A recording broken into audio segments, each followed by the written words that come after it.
4-phosphoryloxy N,N-dimethyltryptamine. So obviously, from a chemical structure point of view, very similar to DMT.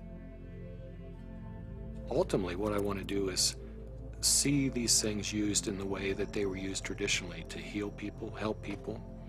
And right now, helping people come to terms with dying. It changes your whole relationship to your death, your impending death. Believe it or not, you're gonna die. And now, with this tool of having crossed over already, some of the fear around that will disappear. Now I'm beginning to wonder whether consciousness may actually survive biological death, that maybe the model that we've been working under in psychiatry and the behavioral pharmacology model is just wrong. It's backwards, actually.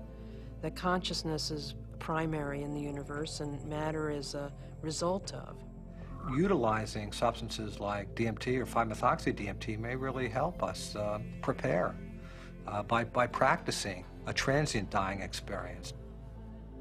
Thus far, we're observing very positive effects in regards to the nature of experience during the session and then subsequent effects on mood regulation and anxiety control, pain perception, and overall quality of life for cancer patients.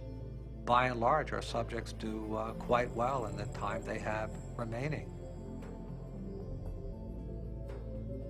For those people who do come to terms with it, part of it is a recognition that these psychedelics open up a space that they weren't aware existed and sort of give them a vision of what could be past death, as well as a better perspective on the accomplishments they've made in life, a better feeling about what they've done in their own lives.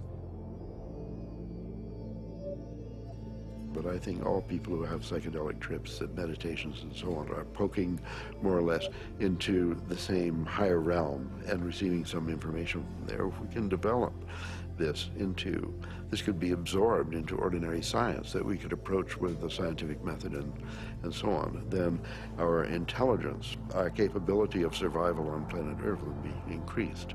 I mean, we're a dying species. We live on a dying planet. We're killing the planet. So our disease is extremely serious, and therefore we're desperate to find new information, ideas, and so on that can transcend. We have to evolve, and I think our intellectual evolution may be predicated upon the psychedelic pioneers. It's so easy to change the world. I mean, and that's the kind of thing that you can see on psychedelics. If you don't get trapped in the beauty and awe of the psychedelic experience itself.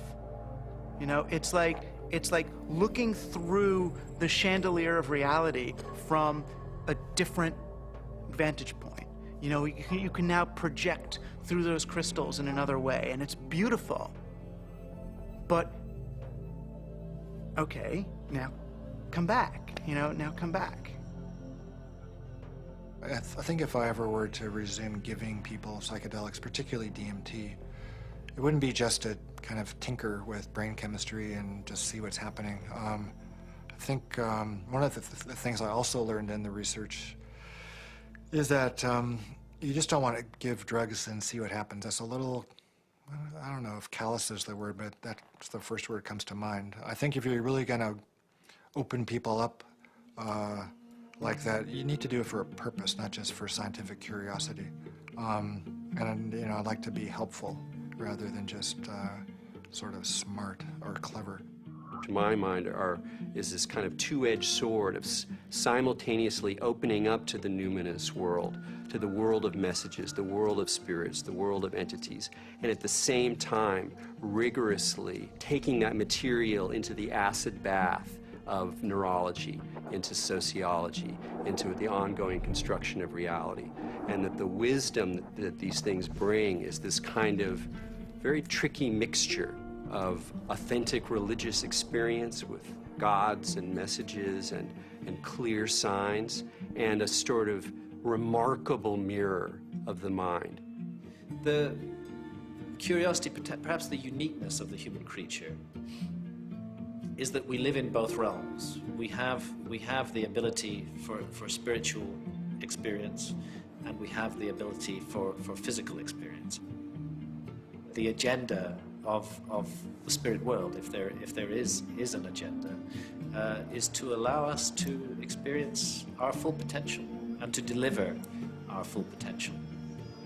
And maybe the choices that we are making right now as a civilization and a society rebound far beyond ourselves.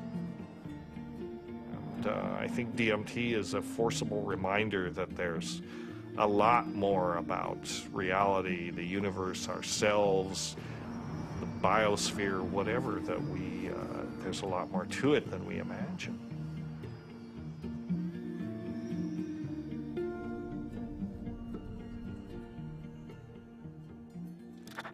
It seems our reality is not the only reality. Occasionally the cracks reveal themselves and may even want to be discovered. As humans, we are creatures that thirst for knowledge. We spend time, money, and infinite energy searching for it, in schools, in churches, in business, and in technology. Knowledge is power, and thus our greatest quest. Dimethyltryptamine, a molecule with a complex name and the simplest ability to unlock the door to another dimension, and perhaps, just perhaps, our future evolution.